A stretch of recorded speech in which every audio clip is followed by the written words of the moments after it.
Could you give an overview of Social Security services that our loved ones might have access to besides money? I mean, you named 3 different ways that they could have income, but there's other things as well, are there not? There are I think not under the umbrella of Social Security. So Social Security is um, money in the form of disability or retirement benefits and Medicare. So anything else would fall under the umbrella of social services, more of state benefits. so. What are state benefits? Well, S when I'm talking about like Medi-Cal, housing assistance, all that type of stuff, and I will be honest with you, I'm not an expert in any of those programs. I'm pretty limited to the federal programs, but I tell anyone that comes into my office that says I have limited resources, I don't know where to start. I say go to social services or call social services, tell them the situation and say, what may I qualify for? What's available to me? And let them kind of tell you what's there. Okay, thank you. Mm-hmm. And of course, the private organizations, most diagnoses have a private organization or like NAMI, where there's some sort of private um, program that could be available that, based on what the condition is. All right, so there's a question there from Leah. Can you see that in the chat? Here we go.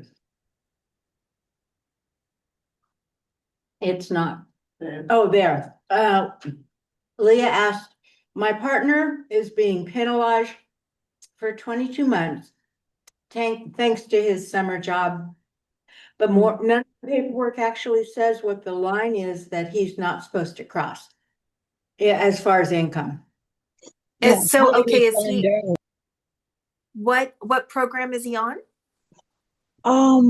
It's got to be SSI, and it might be he might have been under 20 when it started. I'm not totally sure. Okay, if it's SSI and it's due to disability, not blindness, correct? Yes. I can tell you. Let me check. So income for SSI is supposed to be reported monthly. And the problem that I see with that is Social Security takes months to ever process anything or update anything. So folks are turning in their pay stubs, trying to do the right thing, and Social Security is taking months to take the credits. And then there's often an overpayment and underpayment, or they worked over the max.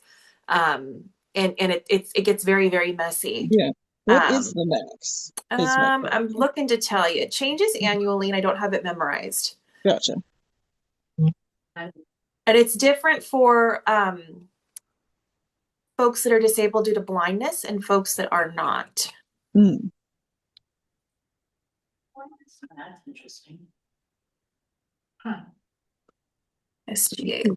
It's weird how they aren't just up front with it, because it's like they got to keep us under this sword of Damocles, with the welfare cliffs looming in the fog. You don't know where you've stepped over the line. Yeah, my opinion, I don't know if it's right or wrong, is that they prefer people do as much as possible, and then if you're over, they can go, well, now you're in a trial work period. Let's see if we can, if you don't need these benefits anymore. So for 2026, substantial gainful activity looks to me like 1,690 for non-blind per month before tax. Gotcha. Thank you. Yeah.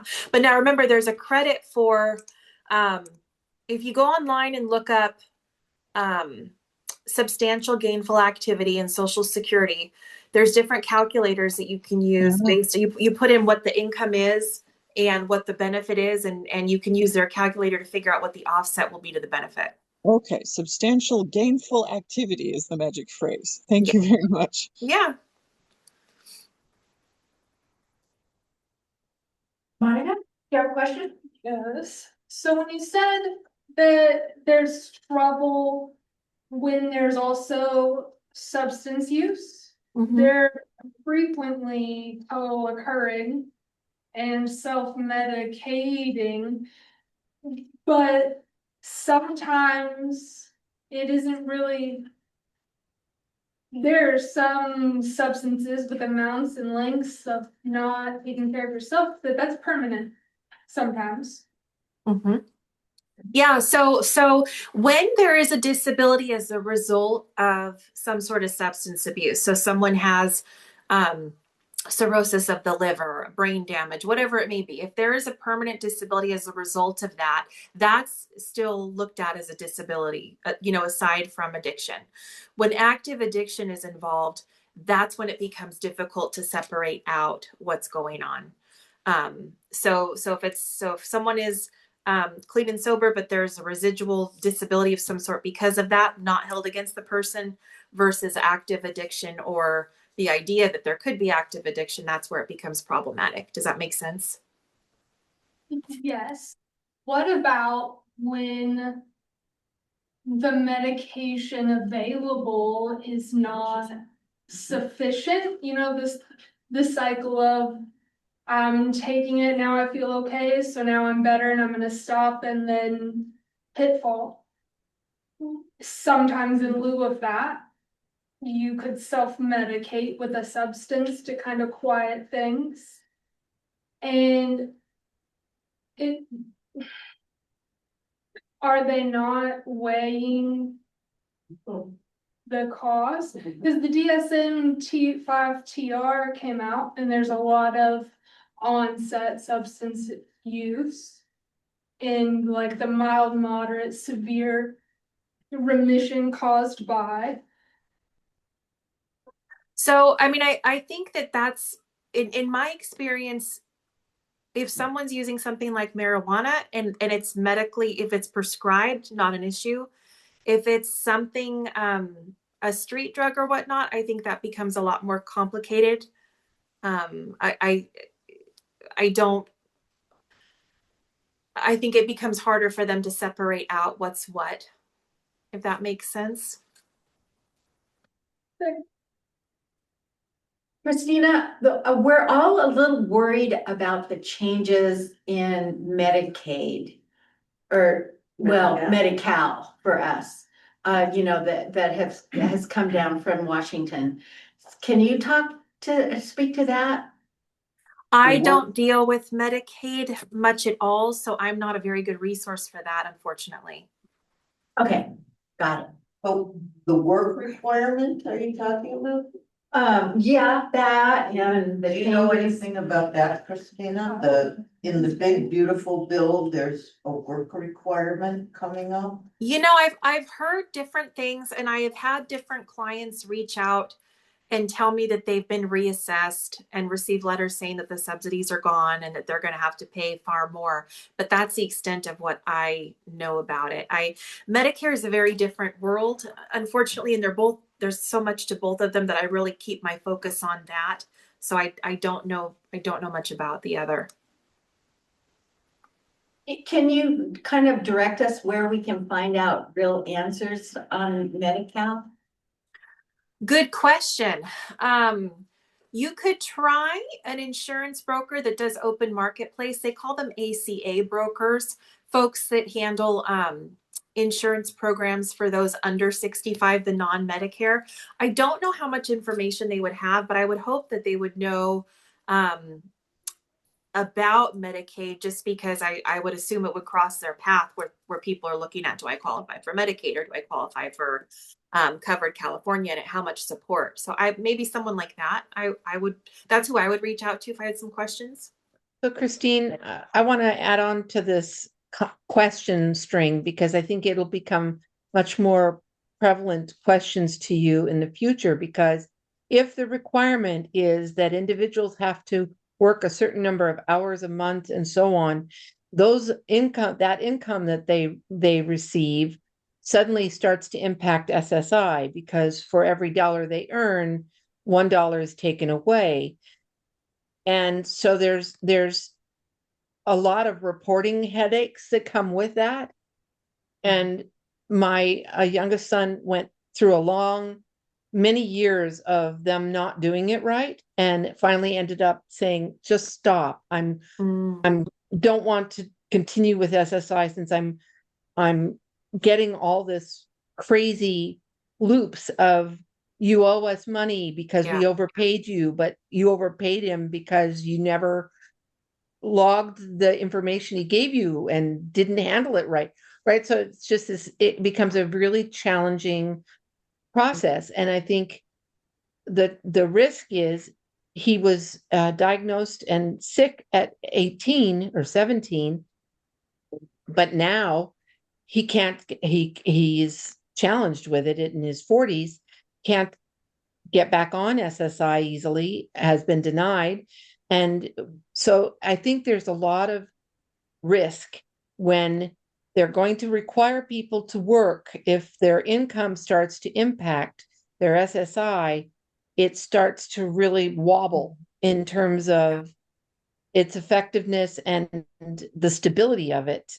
So I want to make sure we're prepared to support people who are going through this, if it's going to be required that individuals that are on SSI and have mental illnesses have to work and are able to work in some way, that now those earnings are going to start creating problems for their SSI entitlement.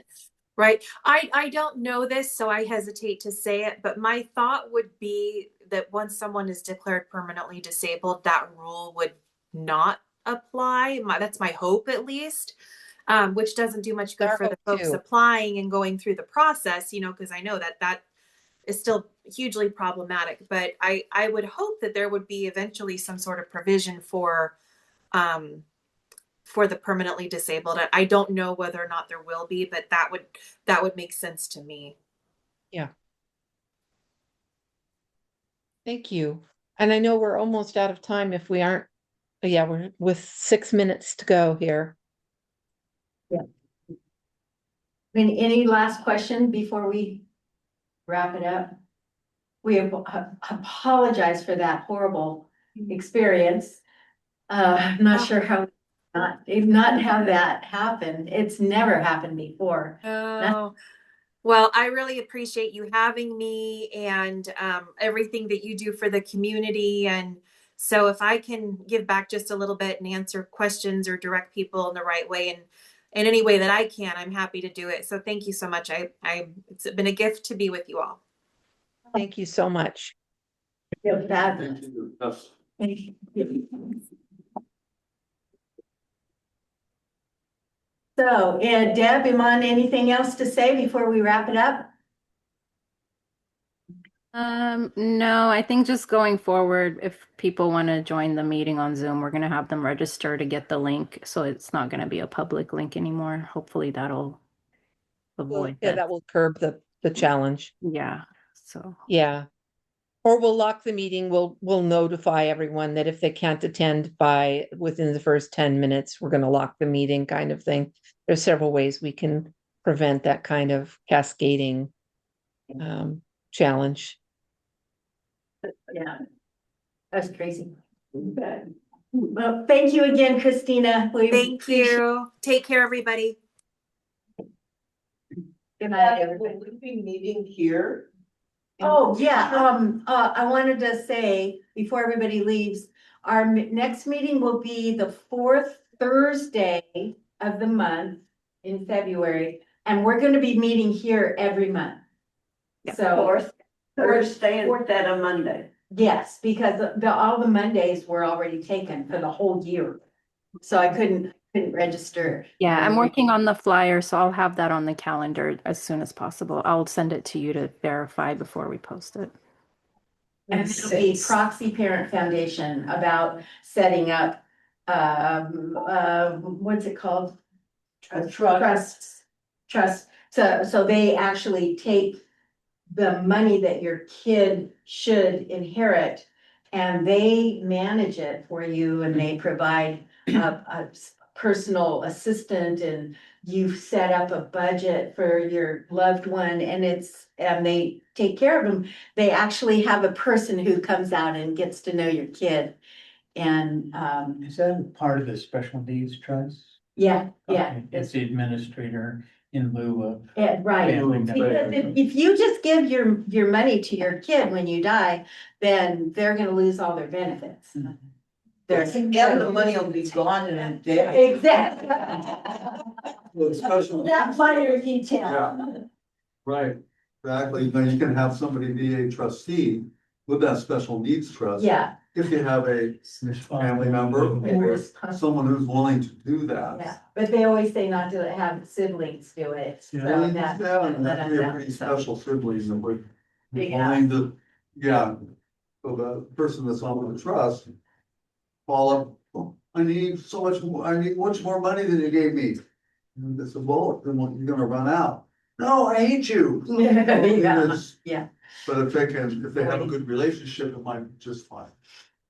So the recording will be made available to whoever wants it for answers on social security, right? Yeah, I'm gonna edit it and merge them, and then we do have them all on our YouTube channel. So every time we have a general meeting, we have a folder on our YouTube now that has it on there. Okay, awesome. All right. Thank you so much. Got her You guys- phone number? Well, Thank you. Thank Did, you. did you do the phone number? Yeah, Okay. while you. Well, I was- I just reconnecting. I gave her the phone number. All right. Thanks, Myra. Thank you very much. Bye. Have a great night, everyone. Thank you for coming. Bye. I did.